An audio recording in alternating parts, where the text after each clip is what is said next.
오늘 하나님 말씀 함께 나누겠습니다. 사도행전 19장 21절 41절 말씀입니다. 함께 읽겠습니다. 이 일이 있은 후에 바울이 마게도냐와 아가야를 거쳐 예루살렘에 가기로 작정하여 이르되 내가 거기 갔다가 후에 로마도 보아야 하리라 하고 자기를 돕는 사람 중에서 디모데와 에라스도 두 사람을 마게도냐로 보내고 자기는 아시아에 얼마 동안 더 있으니라.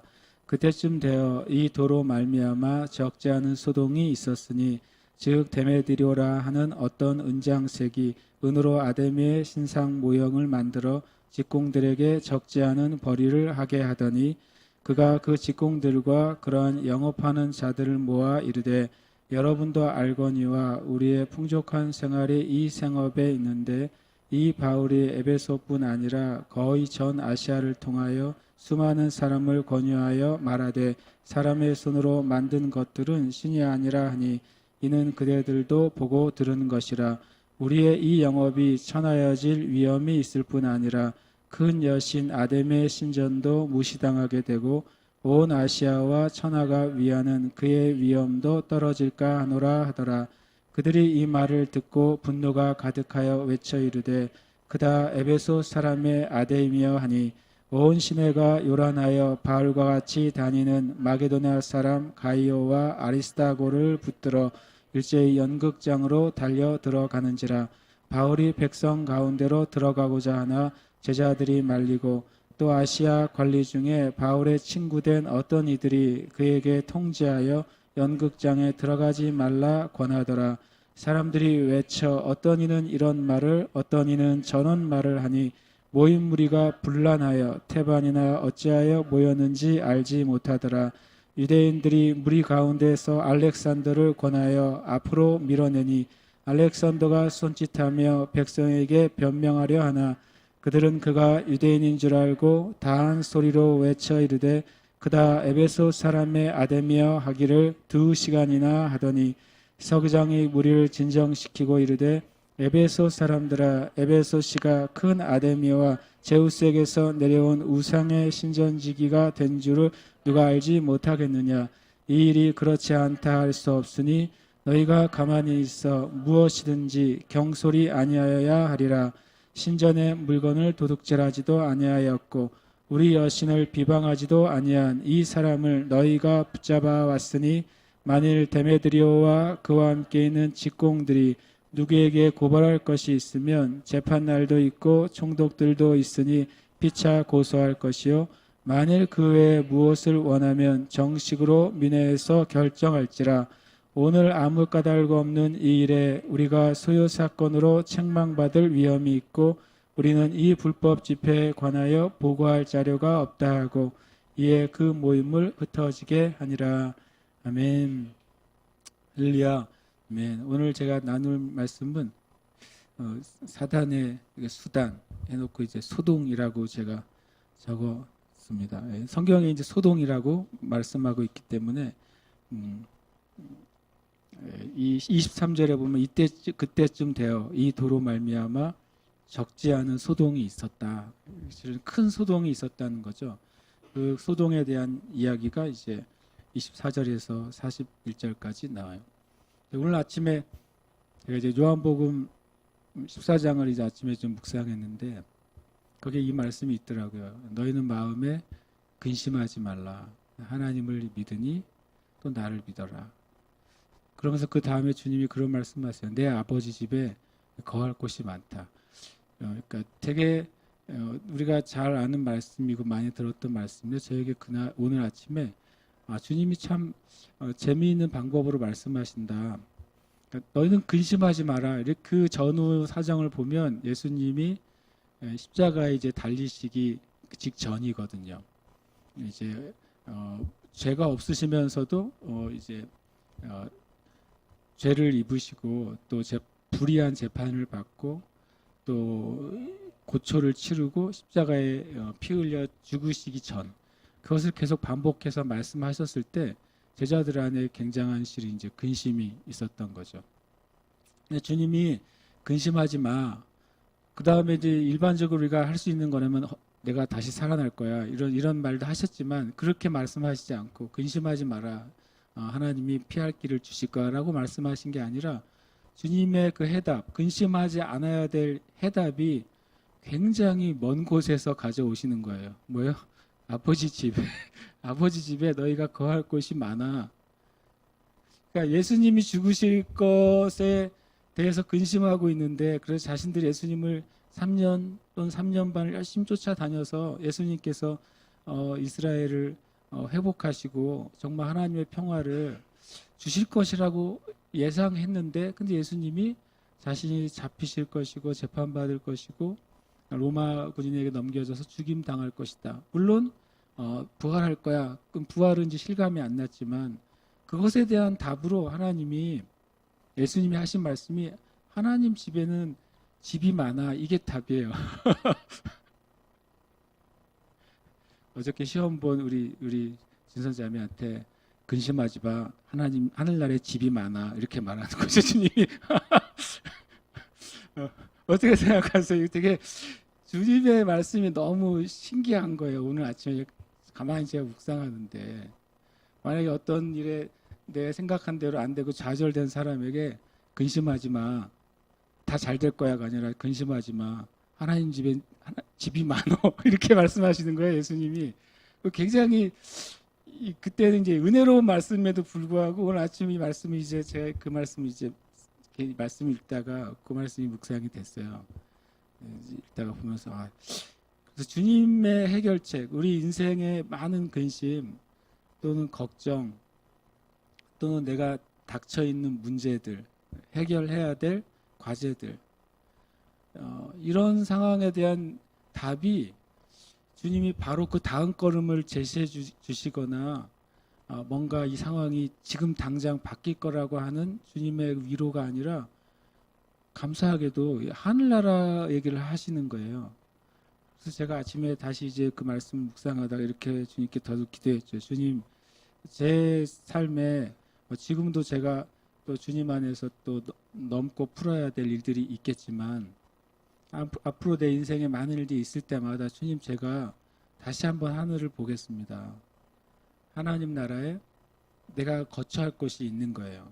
그게 내가 근심으로부터 벗어나는 그 놀라운 해결책이에요. 왜냐하면 예수님이 그렇게 제시하셨으니까. 예수님이 만약에 다른 것을 제시하셨으면 제가 그것을 저도 바라보겠어요. 그런데 주님의 그 모든 인생의 근심에 대한 심지어는 곧 있으면 예수님이 죽으실 것에 대한 근심과 두려움에 대한 해답이 하나님 나라였어요. 여러분과 제가 하나님 나라가 진짜 있음을 믿으시길 축복해요. 그래서 그 하나님 나라가 영화나 드라마나 어떤 소설에 나오는 그런 실체가 불분명한 하나님 나라가 아니라 진짜 하나님의 나라가 지금 우리가 보는 세상보다 더 현실적인, 더 현실이죠. 그 하나님 나라가 있다는 사실을 믿게 되시길 축복해요. 많은 사람이 믿으시겠지만 저는 그냥 믿음 안에서 상상하는 거하고 하나님 나라가 정말 있구나, 정말 있어서 그 나라가 정말 현실적이구나. 그게 정말로 내가 가서 영원히 거할 그 나라구나. 이것이 실제로 느껴질수록요. 이 땅의 근심이 필요 없어. 아무것도 아니야. 그냥 시간이 지나면 버티면 사라지겠지. 어떻게 되겠지. 그런 게 아니라 이것을 이길 힘이 부어진다는 거예요. 그렇게 되시길 정말 축복합니다. 어떤 분의 책에 제가 그분의 책을 비판하는 건 아니지만 이런 좀 희한한 관점으로 성경을 보는 어떤 목사님의 책이 실증이라는 책이 있어요. 이 책 제목을 얘기했으니까 찾아보면 나오겠지. 근데 전 그분의 의견에 동의하지는 않아요. 그분은 훌륭한 분이신데 왜냐하면 이제 사람이 죄가 왜 왔느냐라고 설명할 때 에덴 동산에서 하나님이 모든 걸 주셨는데 이렇게 너무 좋은 것만 누리다 보면 사람이 매너리즘에 빠지고 실증을 일으킨다는 거예요. 그 실증이 일어날 즈음에 마귀가 하와를 유혹했다는 거죠. 그뭐 내용을 제가 안 읽었기 때문에 100% 동의하지는 않지만 그러나 이제 한 가지는 알 수 있어요. 하나님이 만드신 에덴 동산이 완전했잖아요. 거기서 인간이 실증을 일으켜야 된다면 그러면 이런 오해가 생길 수 있어요. 하나님 나라에 가서 조금 너무 좋으면 나중에 좀 지겹지 않을까? 모든 게 다 갖춰져 있어요. 여러분 모든 게 다 갖춰져 있는 뭐 7성급 호텔에 들어갔다고 생각해 보세요. 아직 전 7성급 호텔에 가보질 않았죠. 뭐 두바이에 가면 그런 게 있더라고요. 5성이 아니라 7성. 다른 데하고 비교가 안 되는 호텔 가면 모든 게 갖춰져 있고 필요한 게 있으면 콜만 하면 다 갖다 주는 그런 호텔에 들어가면 첫날은 뭐 천국에 간 것 같겠죠. 계속 살다 보면 나중에 그게 뭐가 돼요? 지겨워질 거 아니에요. 인간이 그래요. 혹시 하나님의 나라도 그렇게 생각하시나요? 그게 우리의 한계인 거죠. 그렇지 않습니다. 하나님의 나라는 영원하다는 하나님에 관계된 제일 멋진 단어가 영원이라는 단어인데 영원은 뭔가 지루한 게 계속된다는 차원이 아니라 무엇인가 하나님 나라에 있는 그 어떤 것 하나님께 속해있는 어떤 거는요 계속 확장이 된다는 걸 의미해요. 계속 자라난다. 어떤 기쁨이 있다면 여러분과 제가 어느 날인가 하나님 나라에 가지 않겠습니까? 간 그 첫날 그 누렸던 기쁨이 하늘나라에선 다음 날의 개념이 있지는 않겠지만 그대로 그 기쁨 그대로 천년 만년 간다는 의미가 하나님 나라가 아니에요. 계속 기쁨이 계속 커질 거라는 거예요. 그리고 기쁨이 계속 자라날 거라는 거예요. 상상이 안 되죠. 왜요? 아직 안 가봤으니까 우리가 안 가봤으니까. 그래서 제가 오늘 아침에 요한복음 14장 말씀을 이제 묵상하면서 그렇군요. 제 삶 가운데 또 제가 주님을 위해 섬기는 어떤 사역 가운데 많은 또 해결해야 될 숙제가 나올 때마다 내가 다시 하나님 나라를 묵상할 때 거기서부터 오는 그런 돌파한 힘이 있겠구나 다시 한번 제가 묵상을 했어요. 혹 여기 계신 분들 중에 첫 번째로는 하나님의 나라가 진짜 있는 것 실감이 안 나는 분이 계시면 그것이 오늘부터 실감나게 되시길 축복합니다. 이게 생각으로 안 되면 주님께서 꿈에서라도 여러분이 하나님 나라를 맛보게 되시기를 축복합니다. 진짜 있구나. 진짜 있는 것이 진짜 좋구나. 그것이 정말 놀랍구나. 그것을 여러분 맛보게 되시길 축복해요. 그게 우리에게 주어지면 얼마나 이 세상에 있는 것들이 뭐 작게 보이는 차원이 아니라 기대감이 있지 않겠어요? 엄청 기대하면서 살게 될 겁니다. 기대감으로 여러분 사시길 축복합니다. 지난주에는 실은 하나님께서 성령님을 통해서 어떻게 도시를 바꿔 나가시는지를 나눴어요. 12명의 아주 작은 숫자가 성령 세례를 받고 그것이 이 에베소 지역의 일종의 하나님께서 그 도시를 바꾸시는 씨앗처럼 사용하셨고 그것을 통해 말씀이 힘을 얻고 흥황하게 되고 세력을 얻어서 하나님께서 그런 방법으로 도시들을 바꿔 나가신다는 것을 나눴어요. 그럼 반대로 마귀가 하나님의 일이 그렇게 커지는 것을 그냥 두고 있지 않잖아요. 참 저는 성경을 보면서 굉장히 마귀가 미련하다고 생각하는 게 성경 전체 가운데 실제적으로 마귀가 궁극적인 승리를 거둔 적이 없거든요. 없어요. 그런데 계속 마귀는 하나님의 일에 도전해요. 저는 그런 생각해봤어요. 마귀가 정말 미련하구나. 세상에 제일 미련한 게 뭐예요? 그 자리에 가면 맞는데 또 가는 거죠. 만약에 누구한테 가면 맨날 주워 터진다. 근데 미련한 사람은 또 가는 거 또 주워 터진 거죠. 스스로를 시험하려고 하나 얼마나 내가 견딜 수 있는지를. 근데 마귀는 한 번도 궁극적인 승리를 성경에서 거둬본 적이 없어요. 그런데도 마귀의 그 목적은 성령께서는 한 영혼이라도 구원하는 게 성령님의 목적이지만 마귀는 어떻게 하면 한 영혼이라도 자기와 함께 멸망당하게 할까 하는 거죠. 자기는 멸망당할 게 어떻게 있습니까? 결정된 존재죠, 마귀는. 그래서 어떻게 하면 하나님의 형상으로 지음받은 한 영혼이라도 나와 함께 멸망당하게 할까? 이것이 마귀의 목적이기 때문에 그래서 똑같은 실패를 반복하면서도 영혼들을 죽이려고 한단 말이죠. 이렇게 에베소에 도시적인 부흥이 막 일어나고 있을 때 마귀가 이제 마귀의 일을 합니다. 우리가 때로는 그래서 하나님의 일이 일어날 때마다 영적인 그 안테나를 늘 세우고 있어야 돼요. 우리 가운데 어떤 긍정적으로 보이는 일이 일어날 때든지 아니면 굉장히 부정적인 일이 일어날 때든지 우리는 변함없이 우리가 영적인 안테나를 세우고 하나님의 일이 무엇이고 마귀의 일이 무엇인지 이거를 우리는 살펴봐야 됩니다. 21절에 보면 이 일이 있은 후에, 참 이 말이 저에게 은혜가 됐어요. 왜냐하면 이 일은 뭡니까? 이제 도시적인 부흥이 일어나고 있어요.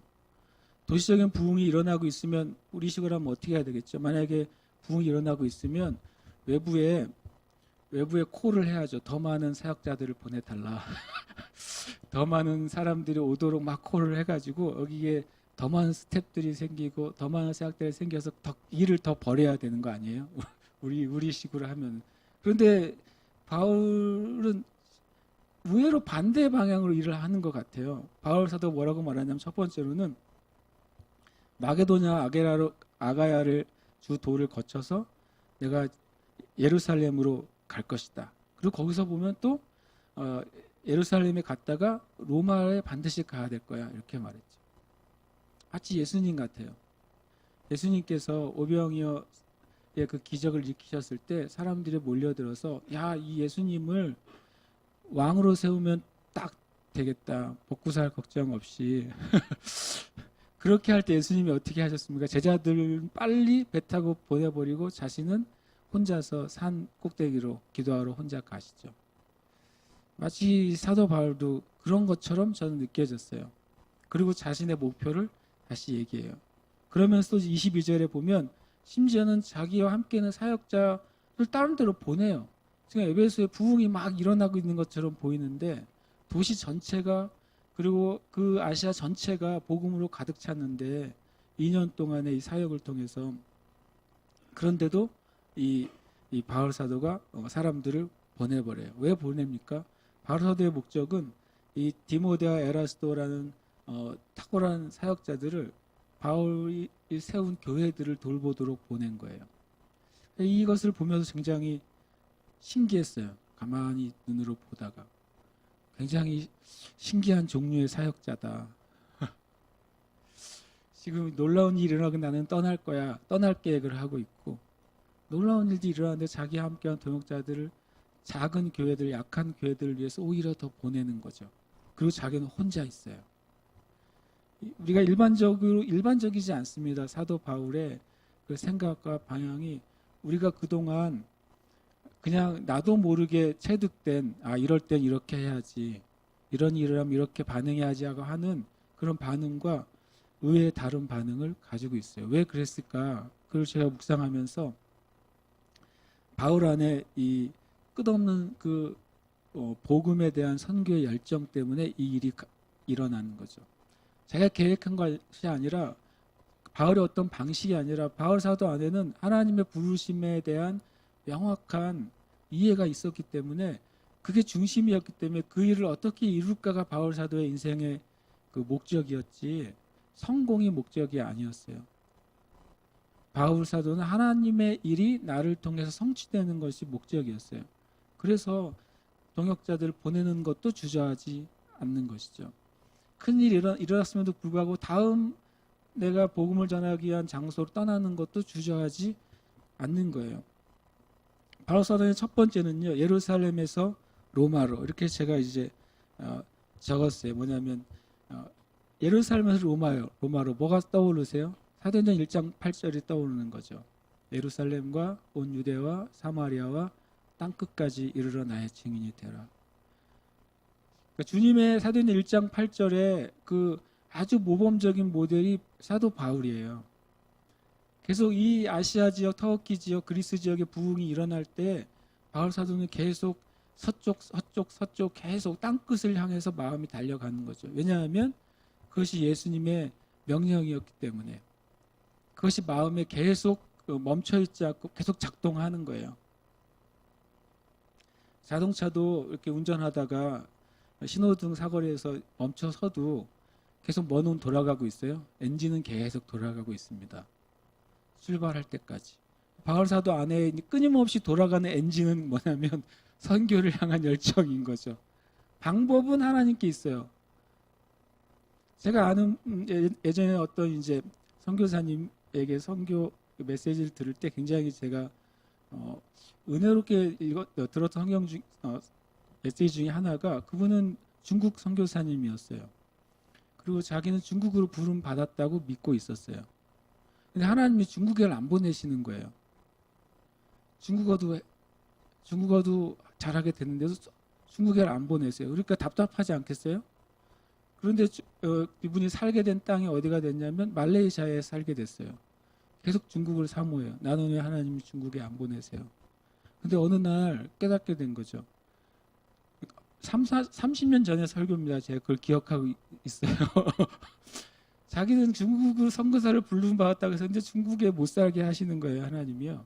그럼 말레이시아에서 자기 삶을 사는 거죠. 어느 날 봤더니 중국의 당원의 자녀들이 말레이시아로 유학을 오고 있는 걸 보게 된 거예요. 그럼 말레이시아에 지금 한 20% 정도가 화교들입니다. 말레이시아 인구에. 그동안은 몰랐다가 나는 중국과 상관없는 땅에 여기 살고 있었는데 희한하게 이 땅에 중국의 당원의 고위 간부들의 자녀들이 이쪽으로 말레이시아로 유학을 온다는 사실을 보게 됐어요. 그분이 어떻게 했어요? 야, 이게 하나님이 나에게 주신 중국 선교의 길이라는 걸 알게 된 거죠. 그분이 화교들 안으로 들어가서 그 당시 한 30년 전이니까 중국으로부터 온 그 공산당 당원의 자녀들을 복음을 전하기 시작했어요. 중국 안에 들어가면 공산당 고위 간부들을 만날 일도 없고 그들의 자녀에게 접근하는 것도 불가능하지 않겠어요? 그런데 주님이 두신 전혀 상관없는 땅에 있는데 그들을 만나게 되고 그들에게 복음을 전해요. 지금 아십니까? 중국의 공산당 당원들 안에 엄청나게 많은 수의 그리스도인들이 있습니다. 한 2년 전에는 그 중국의 제일 큰 대학에, 베이징 대학인가요? 베이징 대학에 가장 유명한, 가장 중요한 그 교수 하나가 커밍아웃을 했어요. 동성애를 커밍아웃한 게 아니라 내가 그리스도인이라고 커밍아웃을 했어요. 그리고 그냥 글을 올렸어요, 신문에. 근데 놀랍게도 당국에서 그 사람을 못 잡았어요. 이 사람이 너무 중요한 사람이어서. 너무 탁월하고 너무 중요한 사람이어서 이 사람을 잡아들이거나 그렇게 하지 않았어요. 참 신기하죠. 그런 사람들 어디서 예수님을 만났을까요? 그런 성사님을 통해서 만난 거예요. 유럽에 사는데 중국 선교의 비전으로 부름받은 선교사들에서 하나님을 만난 거죠. 이 선교사님이 저 말레이시아에 있는데 중국 선교로 부름받는 선교사님들에서 만난 것이죠. 하나님의 방법과 길은 우리가 정하는 것은 아니에요. 그러나 우리 안에 그 하나님의 마음에 주신 마음의 그 엔진은 계속 돌아가야 되겠죠. 주님이 기어를 어떻게 바꾸시는지는 주님께 있어요. 그건 주님이 하신 일이기 때문에. 이 바울의 선교 열정 때문에 바울은 사람들이 당연히 예상하는 것을 잘 선택하지 않을 때가 가끔 있었어요. 두 번째로는 바울 사도 안에 그리스도인의 그 삶의 정렬이 명확했어요. 정렬이 뭡니까? 줄 서 있는 걸 말하는 거예요. 이 영적인 정렬이 바로 돼 있는 삶 안에서 하나님의 일이 역사하게 돼요. 저는 이거 순서는 자주 말씀드렸어요. 저는 이 순서가 저는 옳다고 지금까지 믿고 살아요. 첫 번째로는 그리스도인 삶의 첫 번째 그 질서는 하나님이에요. 하나님과의 관계가 여러분이 바로 돼 있지 않다면 나머지 부분은 거기서 나온 열매는 진정한 열매가 아니에요. 여러분 자신이 생각해 봐야 돼요. 나와 하나님과의 거리가 가깝게 느껴지느냐, 그건 내가 기도를 얼마나 많이 했느냐, 얼마나 성경을 많이 읽느냐, 그것을 말하는 게 아니에요. 여러분의 내면 안에서 하나님이란 분이 뚜렷하게 느껴지고 가깝게 느껴지면 여러분은 바른 정렬 안에 있는 거예요. 근데 만약에 내가 나는 하루에 성경을 50장씩 읽는데 하나님 손에 잡히지 않아. 그러면 아직 여러분이 주님과 가까운 게 아니에요. 성경은 많이 읽으시길 축복합니다. 우리 2019년부터는 권사님 이상은 하루에 10장, 집사님 이상은 하루에 6장, 우리 성도님들은 하루에 3장. 매주 제가 체크를 하려고 그래요. 교회 안 나오는 건 아니겠죠, 혹시?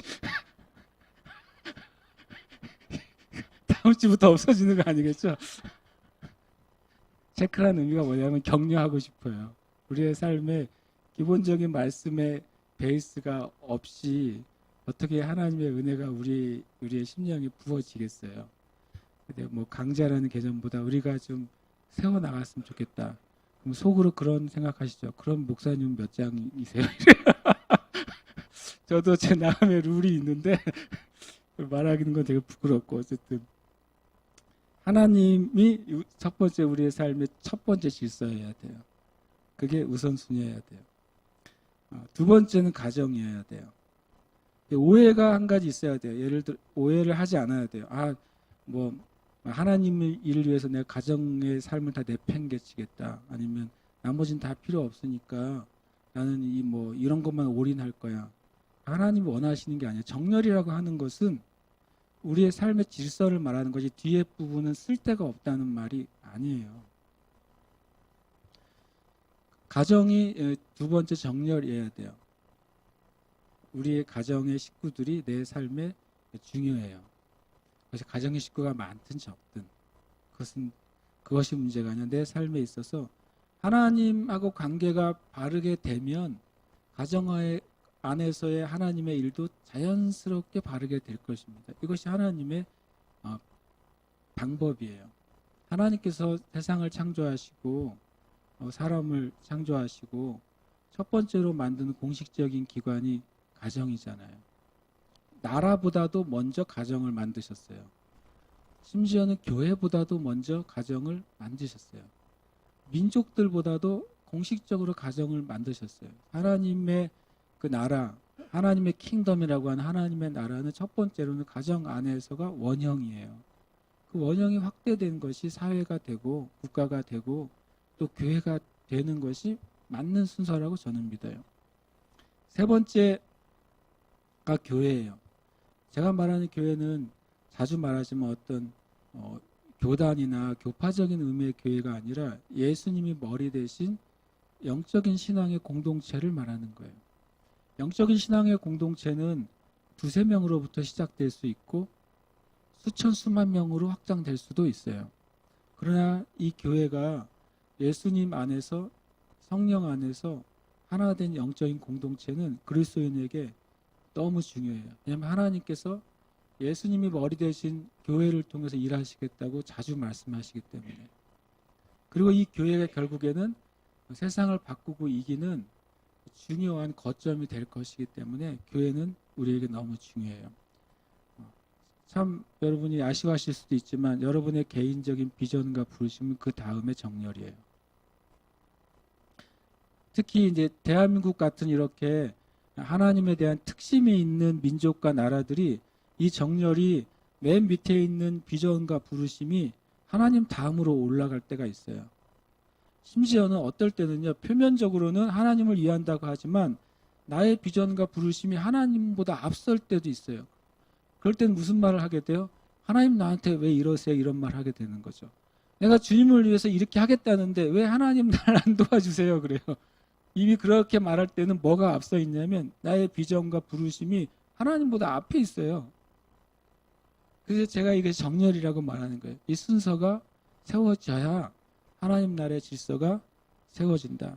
그렇다고 하나님께서 주신 비전과 부르심이 작거나 축소되어야 된다는 게 아니에요. 이것이 마치 한 덩어리와 같아요. 물고기에 머리가 있고 몸통이 있고 꼬리가 있고 지느러미가 있는 것처럼 이것이 연결이 돼야 전진할 수가 있다는 거예요. 저도 그렇고 여러분도 그렇고 이 정렬이 바로 서게 되시길 축복해요. 바울 사도 안에 이 정렬이 있었어요. 그래서 자기하고 함께 있는 사역자들조차도 연약한 교회들을 위해서 보내줄 수가 있었어요. 그리고 홀로 남습니다. 이것이 바울 사도 안에 있는 선교의 열정이라는 어떤 계속 불타오르는 그 엔진 때문에 이러한 일들을 바울 사도가 하고 있구나, 그걸 제가 보게 돼요. 이 23절 24절을 보면 그때 이런 일이 이제 바울 사도가 동역자들을 보냈죠. 혼자 남아 있을 때 바울이 마귀가 소동을 시작하는 거예요. 참 바울의 사단도 나름 타이밍을 생각해요. 사단도 타이밍을 딱 노린다고요. 그 타이밍에 자기의 일을 시작합니다. 근데 이 사단이 무슨 일을 처음에 시작하냐면, 사단의 수단을 보면 주보에 첫 번째 제가 프로파간다라는, 뭐 영어도 아니고 영어 같이 생긴 한글, 주보에 제가 오타를 했더라고요, 보니까. 프로파간다는 뭐냐면 이제 선동이라는 단어예요. 그냥 이제 사전적인 의미를 제가 읽어드리면, 이 선동은 일정한 의도를 갖고 여론을 조작해서 사람들의 판단이나 행동을 특정의 방향으로 이끌어 가는 게, 이게 프로파간다예요. 선동이죠. 지금은 이 프로파간다가 원래는 사회주의로부터 시작됐고, 더 근대에서는 이제 나치에 의해서 더 공식적으로 프로파간다가 더 아주 극명하게 드러났죠.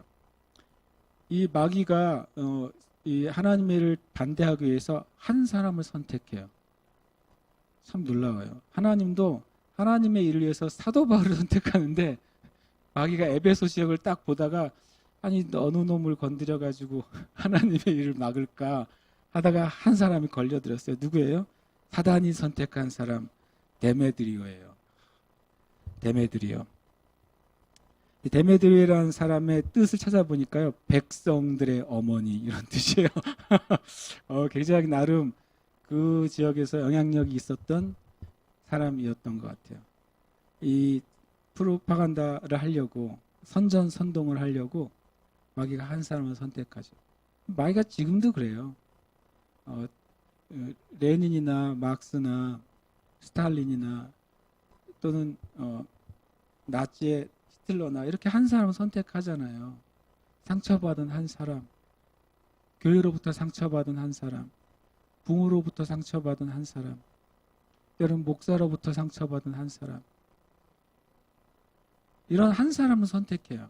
그 사람에 있는 어떤 어둠의 요소를 휘저어가지고 그 일을 시작해요. 그래서 이렇게 기도했어요. 주님, 우리 교회와 우리 형제 자매들은 사단이 선택할 수 없는 사람이 되게 해주세요. 사단이 선택하려고 했는데 여기는 없네, 이렇게 되게 되려고 제가 기도했어요. 또 이제 근대적으로는 이 더메디로를 선택하죠. 그런데 이제 히틀러의 바로 오른팔이면서 히틀러를 신격화하는데 지대한 영향을 한 사람이 괴베르스라는 사람이에요. 키가 아주 잘딸막합니다. 혹시 인터넷에서 찾아보시면 괴베르스 이론이라는 게 있어요. 괴베르스가 뭐라고 말하냐면, 대중들은 처음에 거짓말을 하면 욕을 한다. 그 거짓말을 계속 반복하면 의심한다. 계속 반복적으로 반복하면 그것을 받아들이게 된다는 거예요.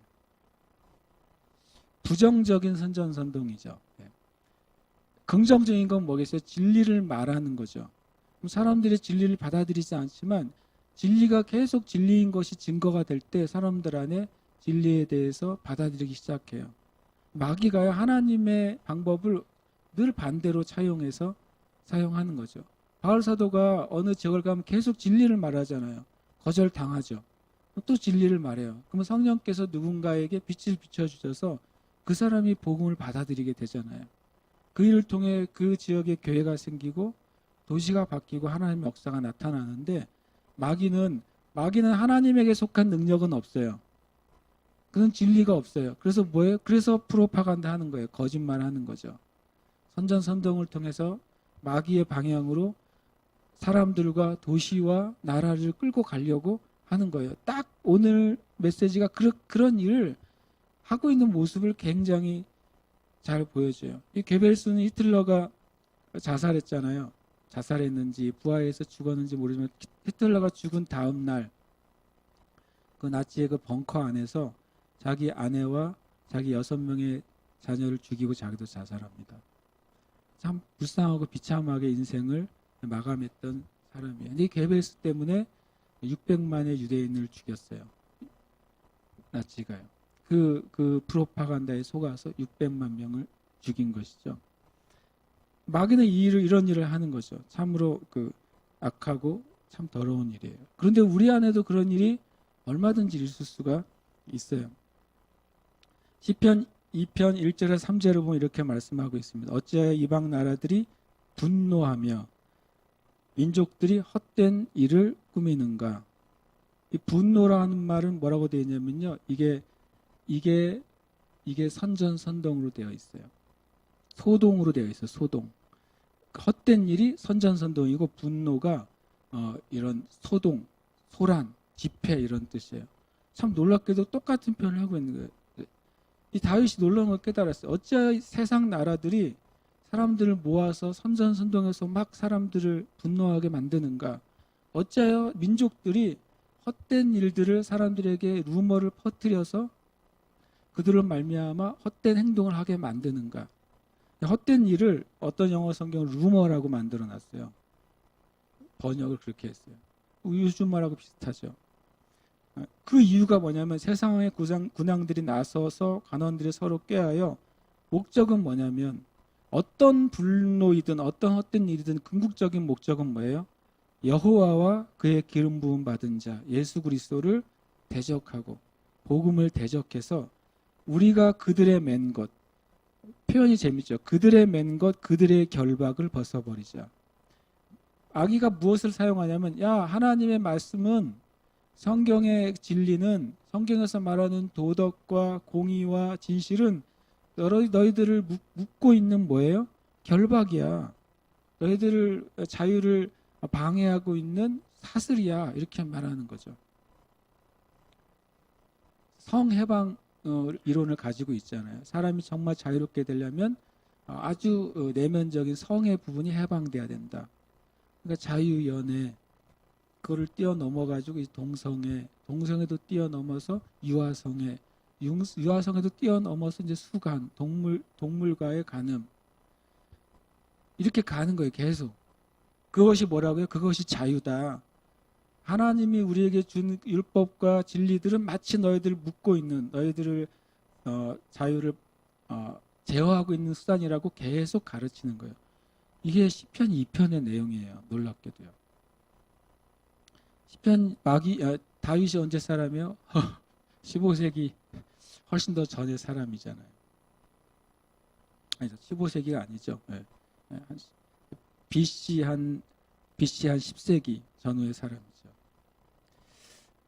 선으로 포장된 악이에요. 마귀는 항상 이렇게 선으로 포장해요. 이 데메드리오도 마귀가 그 소동을 일으킬 때 어떻게 선으로 포장하는지 우리가 이제 볼 수 있어요. 그가 이렇게 말합니다. 여러분도 알거니와 우리의 풍족한 생활이 이 생업에 있다. 이렇게 딱 말해요. 선으로 포장을 합니다. 우리의 생업이 뭐예요? 우상을 만드는 직업인 거죠. 근데 그것이 우리의 풍족한 생활을 보장해 주는 거라는 거죠. 그런데 이 바울이 전하는 이 도 때문에 도에서 무슨 말을 하고 있냐면 바울이 손으로 만든 거는 다 가짜야. 쓸데없어라는 메시지를 하고 다니는데 그 메시지가 에베소뿐만 아니라 아시아 전체에 퍼져버렸다. 그러면 우리가 이 에베소에서만 장사를 못하는 게 아니라 아시아 전체 지역 가운데 우리가 하는 일들이 멈추게 될 것이다. 이건 뭐야? 너희들을 위해서. 너희들의 유익을 위한 거야 라고 포장이 된 거예요. 일단. 그러면 사람들이 머릿속에서 뭐가 나오겠어요? 계산기가 돌아가는 거죠. 데메드리오가 말하는 동안에 지난달에 수입이 이만큼이었는데 이번 달에 좀 줄었잖아. 그 이유가 뭐야? 저 바울 저놈 때문이구나. 이렇게 되는 거죠. 뭔가 이거 그동안은 이유를 몰랐는데 데메드리오가 빛을 준 거예요. 우리 요즘 수입이 줄어든 이유가 저 그리스도 기독교 때문이구나 라고 이제 계산이 돌아가게 만드는 거죠. 그러면서 거기다가 이제 조금 그것만 하면 굉장히 일차원적이니까 하나를 더 씌워요, 포장을. 우리의 영업이 천하여질 위험이 있을 뿐만 아니라 이건 그러지만 아무것도 아니야. 우리가 존경하고 사랑하는 아데미의 신전도 무시를 당하게 되고, 또 더 크게 얘기해요. 아시아와 천하가 위하는 그의 위험도 떨어질 것이다. 굉장히 포장이 되죠. 고상한 포장을 하는 거예요. 고상한 포장으로 프로파간다를 하는 거예요. 그래서 여러분들 만약 무엇인가를 한다면 누구를 위하는 거예요? 아데미를 위한 것이고, 또 누구를 위한 거예요? 온 천하를 위해서 선을 행하는 거예요. 그것이 마귀가 이런 식으로 말하는 거죠. 자꾸 첫 번째 이유는 뭐였어요? 제가 그 다음에 이제 거짓말이라는 게 어떻게 그들을 바꾸냐면, 내면적으로는 뭐예요? 내면적인 수단은 돈벌이 때문이었어요. 자꾸 돈이 줄어드는 거예요. 수입이 줄어드는 게 내면적인 이유예요. 목적이에요. 내 유익이 자꾸 없어지는 것이 목적이에요. 육신의 정욕, 안목의 정욕, 이생의 자랑이 원인이에요. 내가 옛날보다 덜 잘 살게 될 것 같아. 더 가난해질 것 같아. 내가 불리해질 것 같아. 이게 내적인 진짜 원인인데, 표면적으로 그렇게 말하면 안 고상하잖아요. 표면적으로 그렇게 말하기 시작하면 굉장히 우리가 낮은 목적으로 뭔가를 하는 것 같잖아요. 그러니까 더 쉬워요. 뭐라고요? 표면적으로는요, 거룩한 아데미 신을 위해서 우리가 헌신해야 돼. 우리가 희생해야 돼. 우리가 공의를 세워야 돼.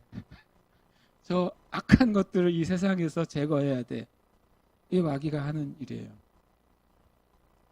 이 나라의 교회를 이 나라나 또 전 세계적으로 마귀가 하는 일이 교회를 직접 공격하지는 않죠. 그러나 반인권적인 집단으로 공격하죠. 교회는 또 권위적인 집단으로 공격하죠. 심지어 또 교회 안에 타락한 목회자나 타락한 성도들을 자꾸 뉴스에 내서 교회는 타락한 집단으로 만들죠. 표면적은 그렇게 말하지 않는 것이지만 내면적인 요소를 말하지 않고 표면적인 것, 아데미 신을 위해서. 그것이 마귀의 하는 일이에요. 이것은 개인적으로도 그렇게 해요. 우리가 속지 않아야 될 것은 내 내면에 있는 것을 겉에 다른 것으로 포장하도록 스스로가 속으면 안 돼요. 우리는 하나님 앞에 진실을 해야 돼요. 진실하는 것이 조금 1도 정도 비껴가지 않습니까? 그럼 마귀는 그만큼 아주 표면적인 그럴싸한 이유들을 우리한테 제공합니다. 그래서 그것을 빌미로 얼마든지 하나님을 떠날 수도 있고, 얼마든지 하나님을 대적할 수도 있고, 얼마든지 내가 행하는 죄를, 내가 행하는 불순종을 합리화할 수도 있게 만들어져요. 일종의 마약을 투여하는 거죠. 표면적인 이유를 가지고 하나님을 대적하고 불순종하는 것에 대해서 내가 아프지 않게 만들어줘요. 마귀가 그 일을 해요. 우리 안에서도 끊임없이 그런 유혹이 일어나는 거예요. 끊임없이 그런 유혹이 일어납니다. 성경에도 놀라운 말을 했습니다. 로마서 16장 18절에 보면, 이 같은 자들은 우리 주 그리스도를 섬기지 아니하고 다만 자기들의 배만 섬기나니, 교활한 말과 아첨하는 말로 순진한 자들의 마음을 미혹하느니라. 마귀의 밥은 순진한 사람들이에요. 순진한 것과 순전한 것은 달라요. 여러분 순전하셔야 돼요. 그렇지만 멍하게 순진해서는 안 돼요. 이건 순진한 말이 뭐냐면 단순한, 생각 없는, 개념 없는 이런 뜻이에요. 내 안에 진리가 없으니까 남들 보기 굉장히 이래도 예수 저래도 예수 하니까 되게 순수하고 좋은 사람 같아 보여. 항상 마귀는 그런 사람들에게 거짓을 넣어서 그 일을 마게 만들어요. 중국이 그 마오쩌둥이 혁명을 일으킬 때 홍위병들을 일으키잖아요. 우리나라 중학생 같은 아이들한테 공산주의 사상을 계속 넣습니다. 그 아이들이 굉장히 의로운 마음으로요. 의롭고 정의로운 마음으로 이 공산주의 앞잡이가 돼서 사람들을 죽여요. 자신들이 하는 일이 얼마나 악인지 이해하지 못한 채 그렇게 해요. 마귀도 그래요. 마귀도 하나님 안에 있는 사람들조차도 진리 안에 서 있지 않는 사람들을 목표로 하는 것이죠. 많은 이단과 사이비에 속해 있는 그곳에 있는 신자들을 보시면 순진합니다. 자신은 되게 착하게 살고 싶어 하고 심지어는 진리를 알고 싶어 해요. 그런데 교회의 죄죠. 교회가 진리를 가르쳐서 순전하게 만드는 데 실패하니까 마귀가 그런 사람들을 먹잇감으로 지금도 삼고 있어요. 디모데서 6장 3절 5절에서 보면 5절에 이렇게 3절부터 보면 누구든지 다른 교훈을 하며 바른 말, 곧 우리 주 예수 그리스도의 말씀과 경건에 관한 교훈을 따르지 아니하게 되면 첫 번째로는 교만하게 되고요. 아무것도 알지 못하게 돼요. 교만한 사람은 의외로 미련하게 돼요. 그래서 변론과 언쟁을 좋아해요. 이로써 투기와 분쟁과 비방과 악한 생각이 거기서 또 생산이 돼요. 그 다음에 어떤 결과에는 마음이 부패해져서 진리를 잃어버리고 경건을 이익의 방도로, 이익의 수단으로 삼아요. 놀랍게도 다른 방향의 경건이지만 데메드리오를 통해서 마귀가 어떻게 하냐면 아데메라는 신에 대한 일종의 종교성을 바꿔가지고 하나님을 대적하게 만드는 거예요. 교회 안에도 얼마든지 일이 일어난다. 교회 안에도 얼마든지 교회 안에 있는 목회자를 이렇게 만들 수 있어요. 마귀가. 경건을 자신을 높이기 위한 방법으로 삼게 할 수 있어요. 어떤 목사님과 얘기하다가 그분이 그렇다는 건 아니지만 이렇게 말을 하더라고요. 새벽 기도를 그 교회가 하는데 자신은 새벽 기도할 때 모든 교인 나갈 때까지 강단에서 버티고 안 내려온대요. 그래야 교인들이 우리 목사님이 기도하시는구나 라고 생각한다고. 그래서 두 가지로 슬펐어요. 얼마나 졸릴 텐데 끝까지 버텨야 되는 그 목사님이 슬펐고.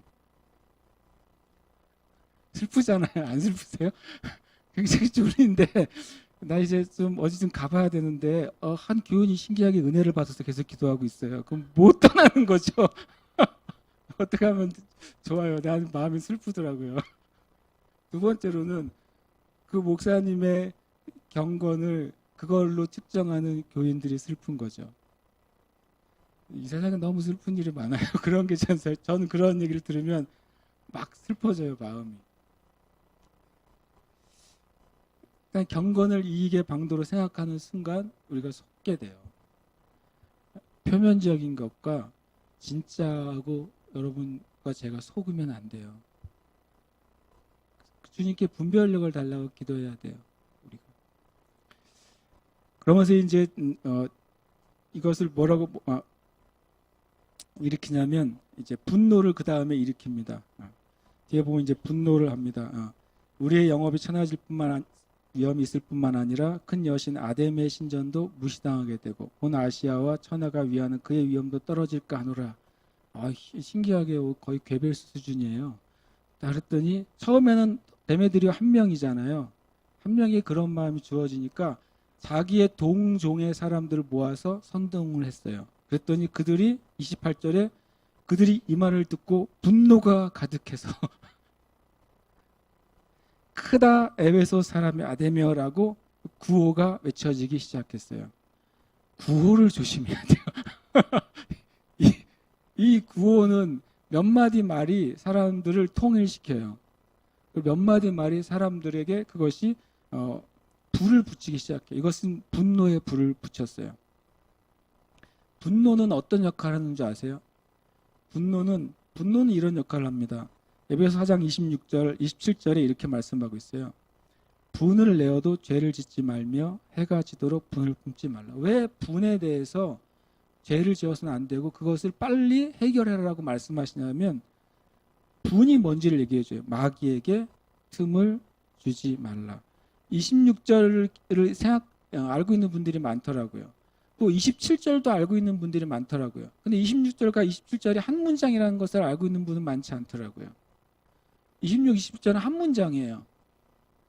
그러니까 우리 안에 품은 분노를 무엇인가로 터뜨렸을 때 긍정적이지 않은 방향으로 분노가 표출될 때 그거는 그 순간에 무슨 일이 벌어지는 거냐면 영적으로는 마귀가 들어올 문을 열어주는 거예요. 이 분노를 마귀가 왜 더메들을 통해서 첫 번째로는 거짓말이죠. 선동을 하고 포장된 선으로 포장된 악을 던졌을 때 사람들이 반응하는데 분노가 일어나게 만들어요. 그건 뭐냐면 그 도시에 마귀가 이제는 권세를 가질 틈을 얻게 되는 거예요. 이 분노는요. 여러분 개인적으로도 또 어떤 작은 모임 안에서도 특별히 주님의 몸된 교회 안에서 우리가 이 분노 우리가 옳지 않은 일을 보거나 듣거나 당했을 때 당연히 분노가 일어나는 것은 정상적이에요. 그것이 죄는 아니에요. 근데 그것을 어떤 방법으로 내가 풀어낼 것인가, 하나님 안에서 진리 안에서 어떻게 이것을 풀어내고 그것을 해결할 것인가, 이게 참 우리에게 숙제예요. 누구나에게 숙제입니다. 그러나 한 가지는 기억해야 돼요. 내가 하나님의 방법이 아닌 것으로 이것이 풀어졌을 때는 내 삶 가운데 마귀가 어떤 권세를 행사할 수 있구나. 우리 가정 안에 마귀가 어떤 권세를 행사할 수 있구나. 도시적으로도 옳지 않은 분노가 풀어질 땐 그 도시 안에 마귀가 권세를 행사할 합법적인 자리를 갖게 되는 거예요. 우리가 그래서 마귀가 싫어서라도 우리가 열받더라도 조심해야 돼요. 혀를 받을 수 있는데 열받는 것보다 마귀가 더 나쁜 놈이잖아요. 여러분 열받게 한 그 사람보다 마귀가 더 나쁘지 않습니까? 그러니까 열받아 죽겠지만 마귀야 너한테 내가 자리는 줄 수 없다 이렇게 생각하시면 돼요. 그래서 분노를 일으킵니다. 그 다음에 29절이 중요한 단어예요. 갑자기 뭘로 확장이 돼요? 온 도시로 확장이 돼요.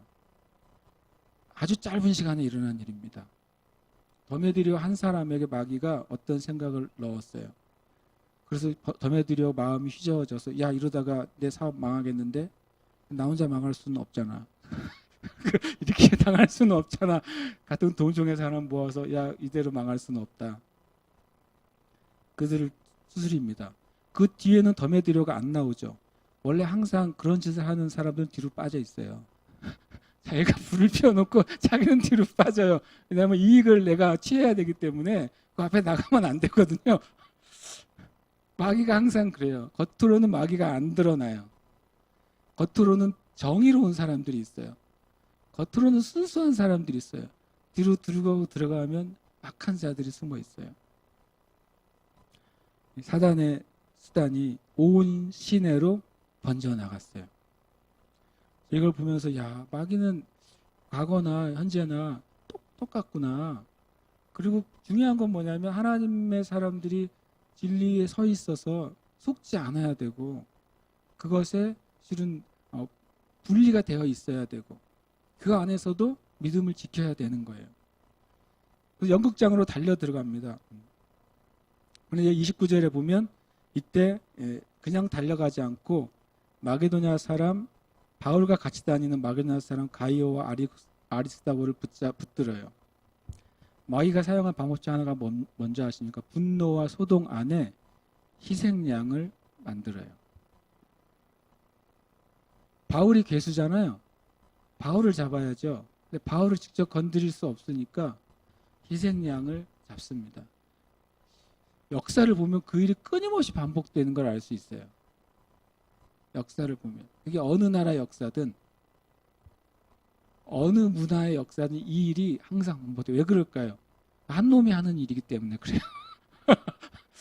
마귀가 하는 일이기 때문에 역사가 반복된단 말이에요. 그 어둠의 역사는.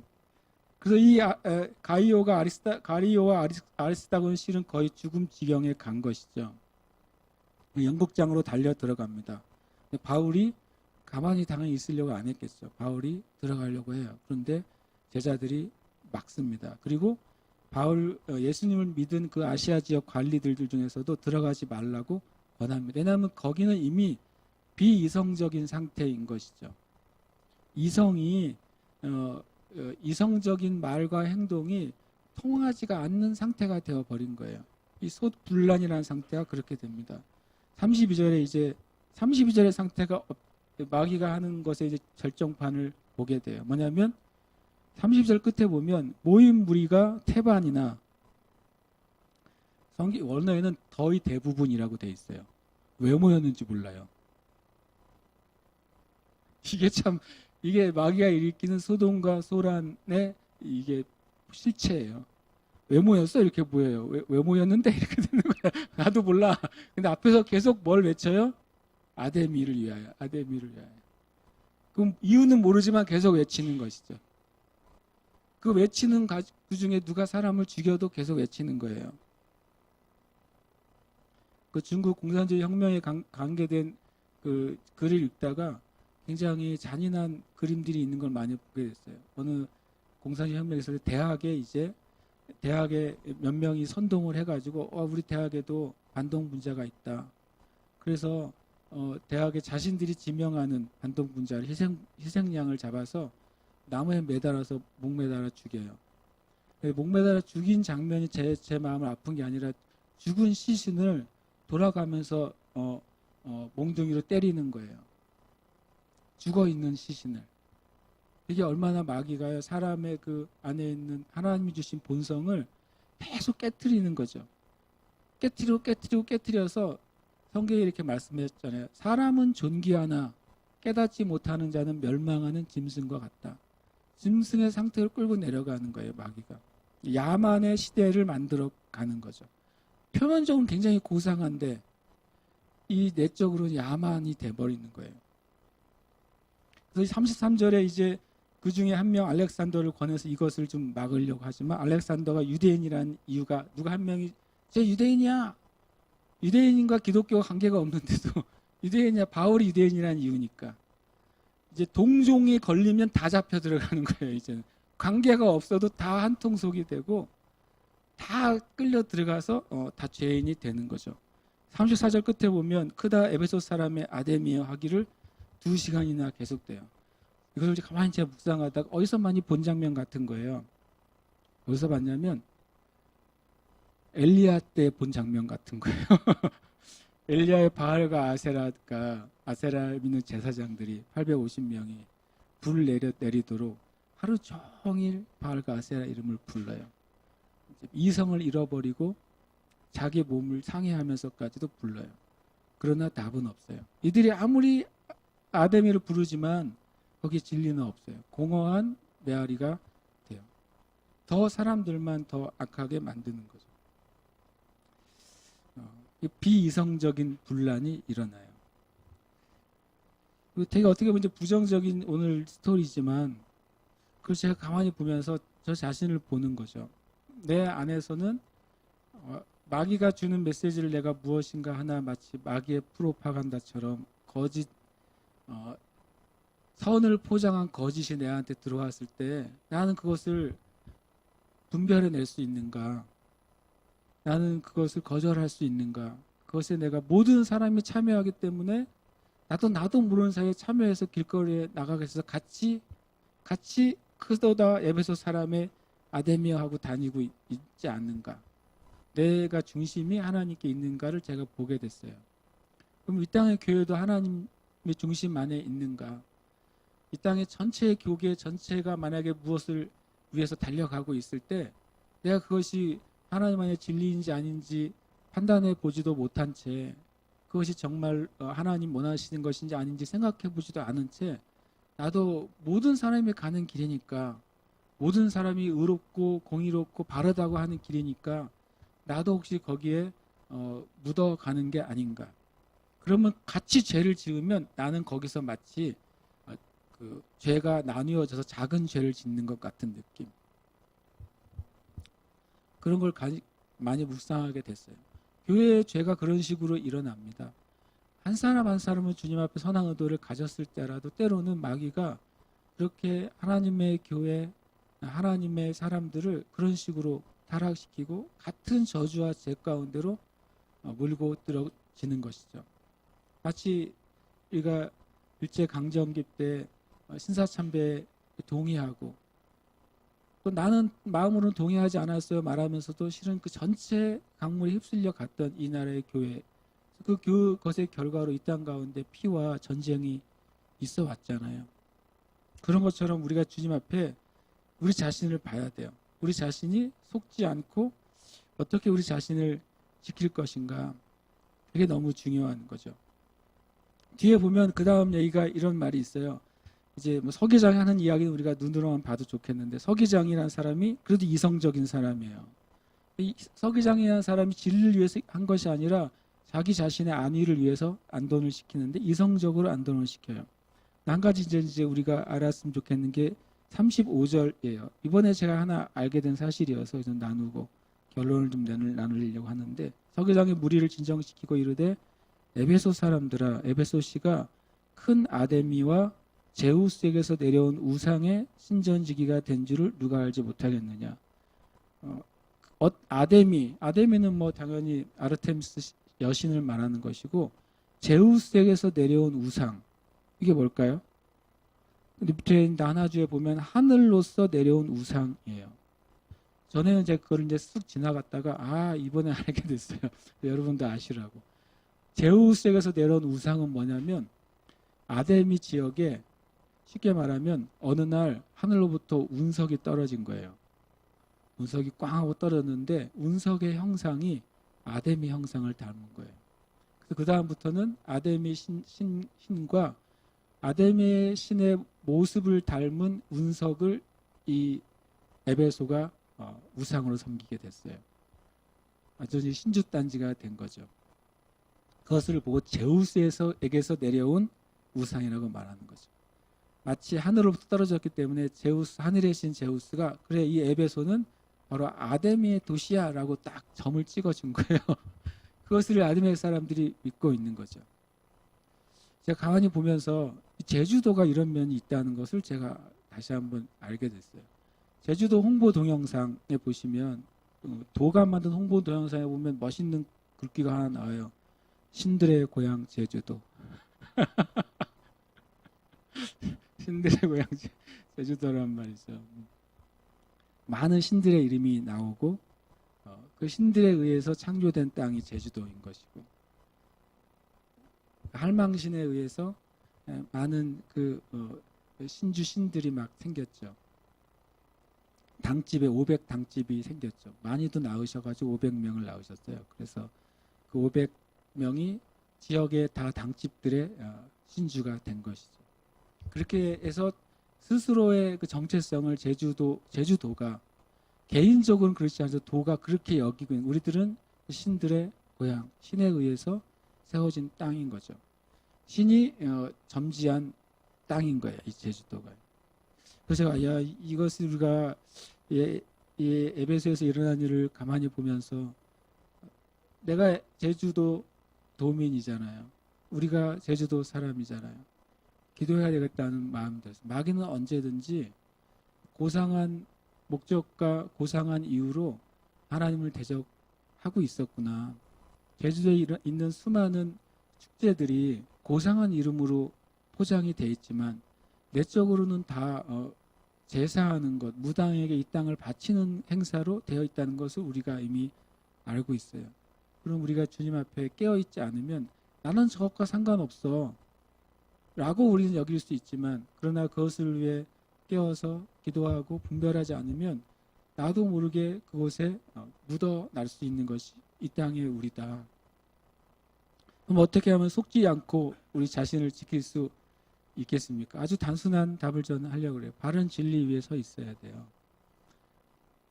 예수님만이 나의 주인이시고 예수님만이 나의 죄를 사하신 분이라는 것에 대한 명확한 진리 위에 서 있어야 돼요.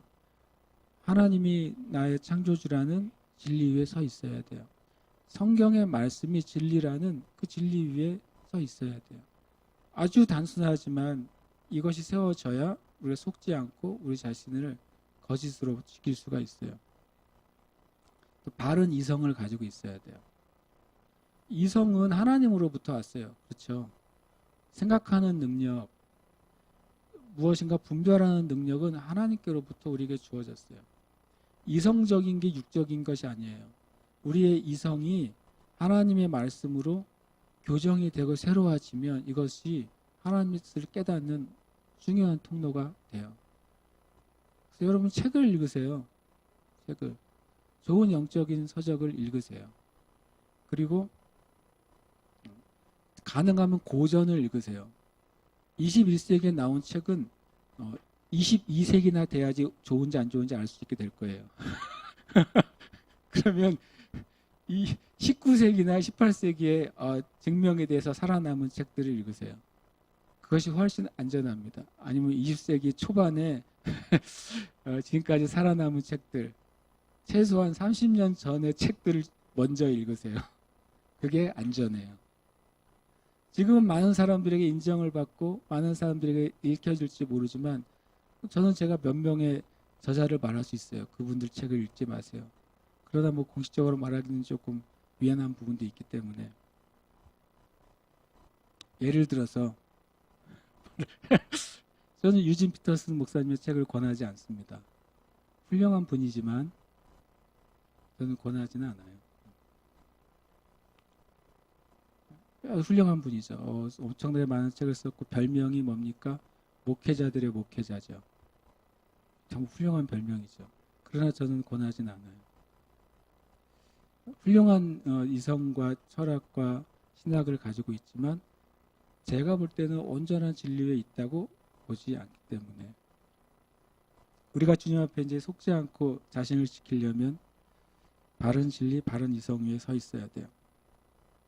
또 바른 경험을 우리가 추구해야 돼요. 이 경험이 뭐냐면 영적인 경험을 말하는 거예요. 기도 가운데 바른 경험을 추구해야 돼요. 예배 가운데 바른 경험을 추구해야 돼요. 그러나 두려워할 필요는 없어요. 나에게 오늘 영적인 이런 경험들이 마귀로부터 오는 게 아니야. 우리가 바른 진리에 있다면 마귀로부터 오는 것은 우리가 알게 돼요. 그것이 아닌 것을 깨닫게 되는 것이고, 여러분 바른 경험이라면 얼마든지 계속 갈망하고 추구하세요. 성경에서 말씀하시는 하나님의 일은 계속 추구하셔야 돼요. 그것은 우리로 하여금 우리 자신을 지키는 힘이 돼요. 마지막으로는 경건의 훈련을 해야 돼요. 경건은 진짜 훈련이에요. 훈련이 경건을 만들어내는 것이 아니라 바른 경건의 훈련을 지속적으로 해야 돼요. 제가 아까 지나가면서 대전에 우리 권사님들은 하루에 10장 이상, 집사님 6장 이상, 평행도는 3장 이상 읽자고 진담으로 말했거든요. 그런데 경건의 훈련을 우리가 쌓아가야 돼요. 어떤 누구도 경건의 영역에 있어서는 점프할 수가 없어요. 뛰어오를 수가 없어요. 한 계단씩 올라야 돼요. 그래야 하나님이 공의로우신 거죠. 우리가 하나님을 닮아가기를, 하나님을 닮아가면 하나님의 성품도 닮아가겠지만 하나님의 능력도 닮아가요. 하나님을 닮아가면 하나님께부터 오는 축복도 우리에게 당연히 우리에게 흘러 들어와요. 그래서 목적은 하나님을 닮아가는 거예요. 하나님의 성품과 마음을 닮아가는 거예요. 그렇게 될 때 우리가 속지도 않을 뿐만 아니라 자신을 지킬 수 있게 될 것입니다. 이 시간 함께 기도하십시다. 참 이 시대만큼 이렇게 사실과 거짓, 또 진리와 비진리가 이렇게 섞여 있는 그런 수많은 정보가 흘러다니는 시대가 없는 것 같아요. 요즘 어떤 이제 내용들이 이렇게 정보가 저한테 들어오면 다시 확인하게 돼요. 이게 정말로 맞는 근거인가? 그런 것도 확인하게 되고 다시 보게 되고, 그래서 주님 저에게 바른 분별력을 주시고 바른 선택을 하게 해주시고 바른 길을 잃어버리지 않게 해주세요라고 기도하게 돼요. 우리가 이 시간 기도하십시다. 하나님, 우리 자신이 진리에 집중하게 해주세요. 거짓말을 집중하다 보면 거기에 묻어나요. 그러나 우리가 바른 진리, 바른 이성, 바른 경험, 그리고 바른 경건의 훈련에 집중하다 보면 거짓과 어둠과 하나님의 일이 아닌 것은 우리가 아주 쉽게 알게 될 것입니다. 이 시간 주님, 우리의 마음을 성령께서 저어주시고 불순물들은 이젠 주님 떠오르게 해주셔서 그것을 내가 주님 안에서 걷어내는 은혜가 있게 하여 주시옵소서. 우리 같이 이 시간 기도하겠습니다. 하나님 아버지 감사드립니다. 하나님, 이 시간 하나님, 마귀가 하나님의 일들을 대항해서, 마귀가 하나님의 백성들을 대항해서, 마귀가 주님의 질을 대항해서 어떤 일을 하는지를 우리가 나눴습니다. 우리가 주님 안에 있을 때 우리가 주님 빼앗기지 않을 것입니다. 주님 안에 있을 때 우리가 속지 않을 것입니다. 진리 안에 있을 때 우리가 분별할 것입니다. 우리 자신 안에 있는 미련한 것들로부터도 우리가 지혜롭게 될 것입니다. 하나님, 우리의 주변에 있는 많은 거짓으로부터도 우리가 떨쳐나오게 될 것입니다. 성령 하나님, 이 시간이 교회와 함께 예배하는 모든 형제 자매들에게 하나님의 영적 분별력을 주시고 하나님 말씀의 분별력을 주시고 우리 자신을 돌아보며 살펴볼 수 있는 분별력을 주셔서 하나님의 뜻 가운데 그 길을 잃어버리지 않고 걸어갈 수 있도록 주님 은혜를 허락하여 주시옵소서. 하나님의 길을 잃어버리지 않고 갈 수 있도록 주여 은혜를 허락하여 주시옵소서. 성령님 은혜를 허락해 주시옵소서. 성령님 은혜를 허락해 주시옵소서. 성령님 은혜를 허락해 주시옵소서. 하나님 아버지, 주의 뜻을 구합니다. 주의 뜻을 구합니다. 주의 말씀을 구합니다. 주의 길을 구합니다. 아버지 하나님, 은혜를 주셔서 하나님 한 사람도 주님의 길 가운데 벗어나는 이가 없도록, 한 형제 자매도 주의 뜻 가운데서 멀어지는 이가 없도록, 한 사람도 성령의 인도 가운데서 제외되는 이가 없도록 주님 은혜 내려주시고 보호해 주시고 주님 도와주시옵소서. 우리를 돕는 분이 주님이십니다. 우리를 바른 길로 인도하시는 분이 주님이십니다. 오직 주님 나는 우리를 가장 선한 길로 인도하십니다. 주님 영적 분별력을 주시고 주님의 길을 나타내 주시옵소서. 주님 감사드리고 주님 찬양합니다. 주님 감사합니다. 우리를 주님 빛 가운데로 이끌어 주신 주님 감사합니다. 우리가 더 온전한 빛, 주님 그 빛 가운데로 우리가 걸어갑니다.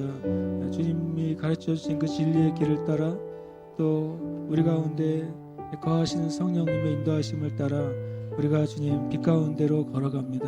그래서 우리 안에 있는 모든 어둠의 조각조각들도 빛 가운데서 드러나며 또 하나님 안에서 거두어지고 뽑혀지고 제거될 것을 믿습니다. 시간 예수님의 이름으로 우리 각자에게 드러나지 않은 모든 숨겨진 주님으로부터 오지 않은 모든 잘못된 생각과 사상과 의도와 목적들은 뿌리 뽑혀져서 저 바다 가운데로 떨어질지어다. 하나님, 우리 가운데 주님 이 모든 것이 죄와 같이 주님 여겨지게 해주시고 그것이 우리 가운데 이것을 허용하지 않도록 주여 은혜를 베풀어 주시옵소서. 특별히 기도하는 것은 우리 자녀들의 세대 가운데 이 세대가 주는 거짓과 음란과 하나님을 떠난 불순종과 패역의 생각들이 우리 자녀들의 세대 가운데서 들어오지 못할 것을 선포합니다. 주님께서 보호하시고 그들을 지키십니다. 주님을 찬양합니다. 아멘. 주님, 시간 주님께 감사함으로 드리는 예물 위에 축복하시고 우리 각 가정들, 각 형제 자매들의 삶 가운데 하나님의 호의와 하나님의 축복과 하나님의 언약이 성취되는 풍성하며 주님 앞에 헌신하는 삶 살아가도록 축복하여 주시옵소서. 감사드리며 살아계신 예수님 이름으로 기도합니다. 아멘.